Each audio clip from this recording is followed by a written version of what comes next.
Bonjour à toutes et à tous, je reviens aujourd'hui pour les énergies pour le mois de décembre. Donc on est parti. Pour celles et ceux qui ne me connaîtraient pas, je me présente brièvement. Je m'appelle Agnès et je suis cartomancienne sur YouTube depuis 2019. Et celles et ceux qui se demanderaient aussi pourquoi on ne voit plus les cartes, c'est tout simplement dans une vidéo que j'ai faite récemment, que j'ai mise en barre d'informations, où je réponds à cette question. Cela étant dit, on est parti pour le message pour la période qui s'en vient, du coup, qui est la période du Sagittaire. Alors là, malheureusement, l'éclairage, j'ai pas encore tout optimisé et si je l'ai trop dans les yeux, en fait, c'est pas très agréable pour pouvoir voir mes cartes qui sont placées. Là, j'ai préparé mon tirage. Donc, qu'est-ce que je peux nous dire collectivement pour le mois de décembre? On entre dans la période du Sagittaire, donc du signe du Sagittaire, et là, ce qui semble être activé, c'est la maison 10, et il y a Neptune qui vient aussi nous donner des petites informations.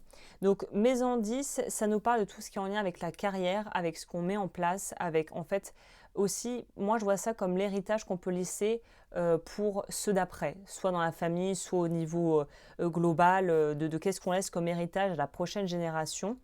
On a Neptune qui nous parle à la fois de cette potentialité de pouvoir concrétiser des choses parce que on a une capacité de voir les choses tellement plus grand et de façon tellement presque décuplée, et en même temps le revers de la médaille de ça, c'est de pouvoir peut-être parfois se tromper et s'embourber dans des illusions, et peut-être aussi sur certains projets, vu qu'on voit que ça a peut-être un lien avec aussi la vie pro, d'avoir les yeux plus gros que le ventre.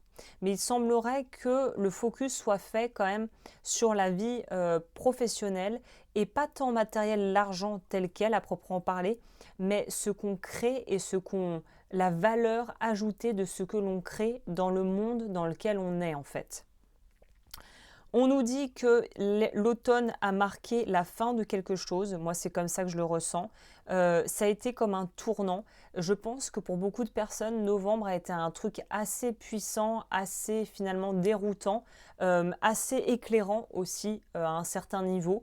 Et qu'en fait, ça nous permet de clôturer un cycle de, je pense, une bonne dizaine d'années, voire plus. Il y a un truc ici qui se boucle et qui se boucle définitivement. On nous dit également que c'est étonnant qu'on ait deux la carte qui agissent un peu comme des espèces de marqueurs temps. On a l'automne, les cycles et le printemps. Donc j'ai l'impression qu'il y a aussi un truc au printemps qui va permettre de relancer une dynamique. Donc on est à une phase charnière pour nous, où il va falloir en fait jouer intelligemment nos pions, quoi, on va dire. Hein. C'est comme si on était sur un échiquier, là il va falloir faire les choses intelligemment. On va un petit peu brasser mon tarot et on va complémenter pour voir ce qu'il me dit.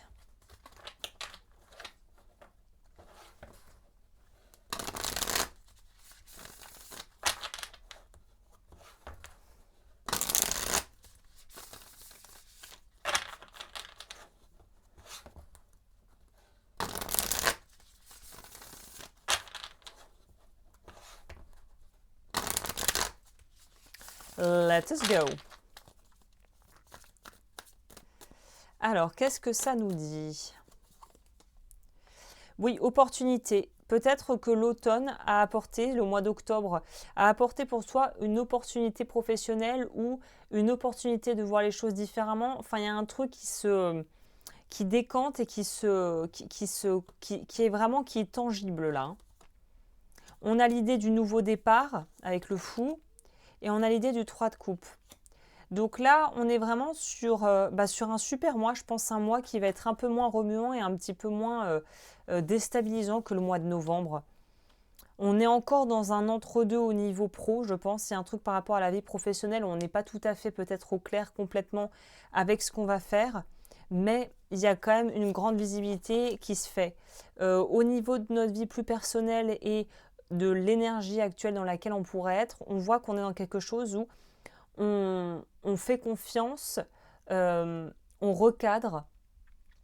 Et le fait d'avoir peut-être eu de la clarté, des déclics et des choses qui se sont produites en octobre, ça nous permet de pouvoir vraiment entrer dans le mois de décembre beaucoup plus sereinement. Il y a quand même une notion d'être beaucoup plus tranquille. Hein. Et on a l'idée de partenariat et de co-création au printemps.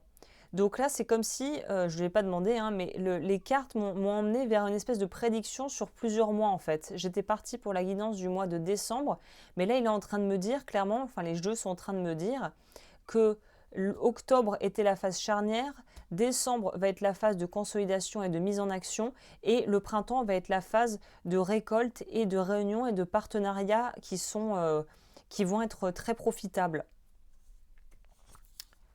On a roue de fortune ici, donc on a eu des arcanes majeures quand même un peu partout dans le tirage ici, et on nous dit que la roue de fortune va vers cette mise en mouvement, cette chance. On a un 9 encore ici. Donc là, on nous dit vraiment qu'on veut protéger aussi et sécuriser quelque chose. Ou que peut-être que tu gagnerais à te poser sur tes acquis et préserver et protéger tes acquis. Ouais, il y a quand même deux choses en lien avec le fait de devoir quand même préserver ce qu'on est en train de mettre en place. Comme si il fallait prendre le temps de faire les choses et il ne fallait pas laisser rentrer n'importe qui dans notre espace plus intime. Alors, ce n'est pas forcément dans l'aspect sentimental, mais en fait, j'ai l'impression que les énergies, elles sont encore un peu remuantes et que il pourrait y avoir des petites interférences sur la ligne.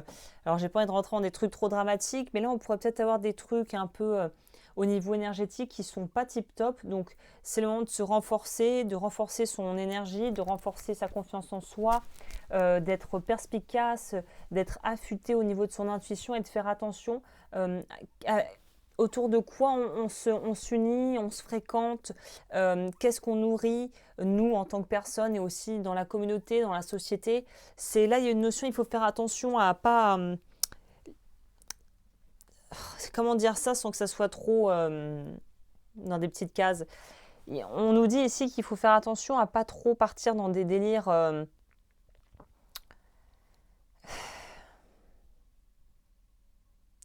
Il y a une idée de ne pas se laisser envahir, d'éviter de se laisser envahir ici, si je devais le dire simplement.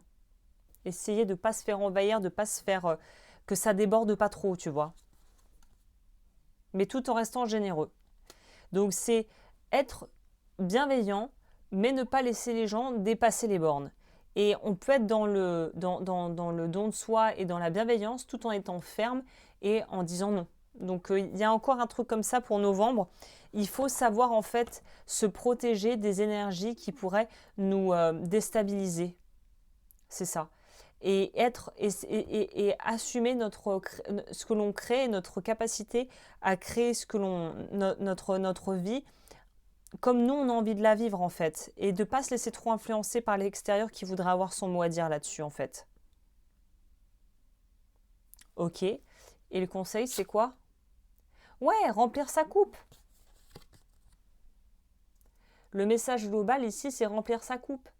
Et aussi ne pas se laisser trop absorber si on a tendance à être un peu éponge émotionnelle, ne pas laisser l'extérieur trop absorber, trop prendre en fait, tu vois. Ok, bah c'est le mérite d'être clair. Hein.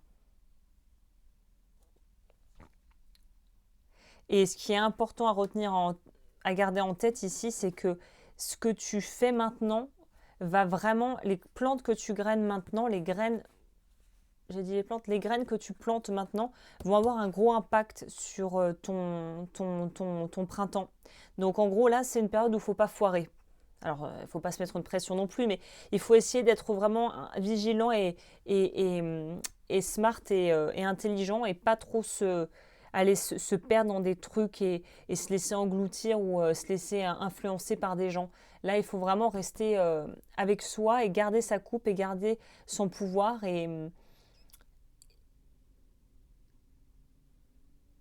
être authentique. C'est un peu un mot galvaudé maintenant, mais être authentique, c'est être cohérent finalement. Quand on parle d'authenticité, c'est être cohérent entre ce qu'on dit et ce qu'on fait. On est dans un truc comme ça. Voilà, eh bien écoute, je pense que je vais m'arrêter là pour la guidance du mois de décembre. Et je te dis à bientôt pour de nouvelles aventures. D'ici là, prends bien soin de toi. Et puis à la prochaine.